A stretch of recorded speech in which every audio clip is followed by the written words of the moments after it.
Hi everyone, my name's Georgie and today we will be going through the topic of the different types of immunity. More specifically, it'll be in relation to the Year 12 VC Biology curriculum, Unit 3, Area of Study 2. So, why is immunity important? Well, besides it being a really important topic within biology in your studies, it's also really relevant within the real world. So, immunity is the reason that we go and get vaccinated against diseases. It underlies why you don't get sick with the same thing more than once. And we also know that when people have weakened or impaired immune systems, they can get sick really quickly.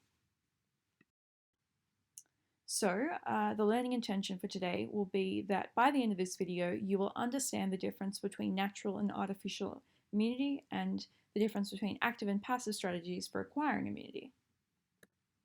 So, what is immunity?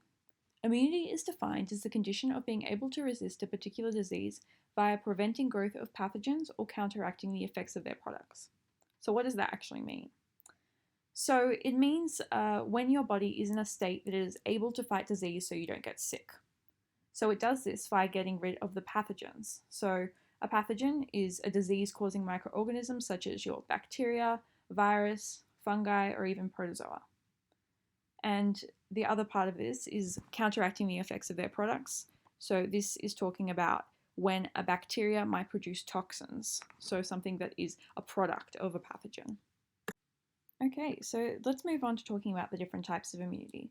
Immunity is either going to be active or passive, and it's also either going to be natural or artificial. So let's start off by talking about the difference between active and passive. So active is when your body starts up its own immune response after being exposed to a pathogen or a part of a pathogen directly. Active immunity allows activation of the adaptive immune system, which means activation of B and T cells, and it also allows you to make memory B and T cells. So memory B and T cells mean that you have an immunological memory, and it means you can fight that pathogen again in the future. Now, if we compare this to passive, passive is when you get given antibodies from an external source, meaning you can temporarily fight the infection present. But because you don't actually get exposed to the pathogen itself, you don't start up an immune response, you don't make the B and T cells, and therefore you don't have memory for this infection.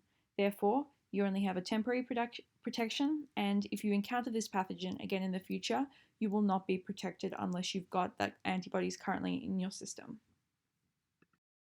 Okay, so starting off with natural immunity. So natural immunity is as simple as it sounds. It's something that happens naturally without the need for medical intervention. So what is natural active immunity? So this is when your body is exposed to a pathogen and it actively initiates its own immune response.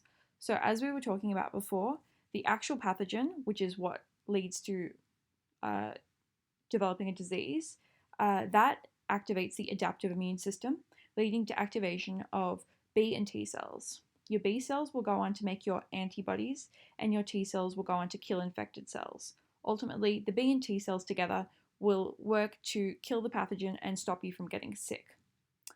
We also see that the adaptive immune system leads to production of memory B and T cells.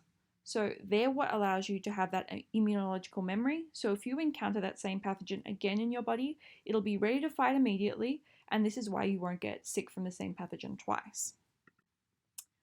Okay, so now let's move on to passive natural immunity. So as we said before, it's something that happens without medical intervention. So an example of this is when a mother is giving antibodies to her child. So firstly, the mother will be making antibodies within her own immune system and they'll be released into her own bloodstream.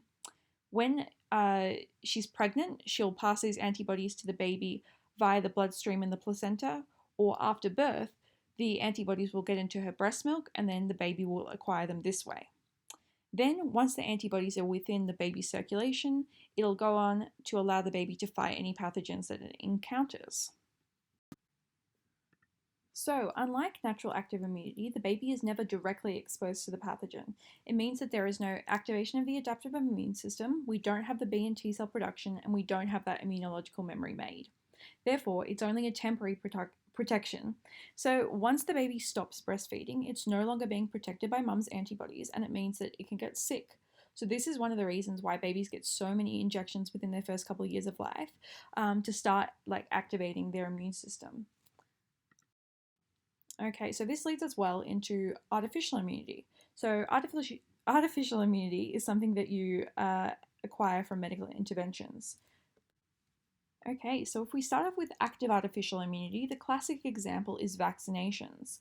So we've already been through active immunity, and this is when you actually stimulate the body's immune response. But this time, instead of naturally encountering the pathogen, you are just giving a bit of the pathogen via injection into either the skin or muscle. So the bit of the pathogen that's being delivered isn't enough to make you sick, but it is enough to stimulate an immune response. So the immune response is pretty much the same as we've already spoken about, and ultimately it leads to production of those memory B and T cells, which mean that if you ever encounter the pathogen again, the body is ready to fight immediately. This is pretty cool considering the body's never actually seen the whole pathogen before, but it can still produce a response that is enough to make sure that you don't get sick in the future. Okay, so let's now finish up with passive artificial immunity. So an example of this is giving someone a blood transfusion which contains antibodies. So a healthy person will make antibodies and then release them into their circulation in the bloodstream. If this healthy person then donates blood, this blood donation will contain their antibodies. This blood can then be given to someone without normal antibody production. So this includes people who are immunosuppressed or have some form of immune deficiency, and even includes people who might have a disease where they don't produce antibodies. So essentially, delivering people with these antibodies will give them temporary protection from the disease. Because the same thing like maternal antibodies, we don't have stimulation of the immune system, we don't have the T and B cell response, and we don't get that memory made. So overall, I know it was quite repetitive, but let's go through those main points. So natural immunity is a normal process, whereas artificial immunity requires medical intervention. Active immunity involves exposure to the pathogen or part of a pathogen, meaning that you do have a long-term memory response with production of B and T cells, whereas passive immunity is where you only get temporary delivery of antibodies and therefore only temporary protection from the disease. Okay, so my final tip for biostudy is to have a go hand drawing out diagrams and making your own summary tables, because it's a really good way to take the information you've learned and make it your own and make sure you understand it well. Keep up the hard work and good luck with the rest of your studies. Thank you.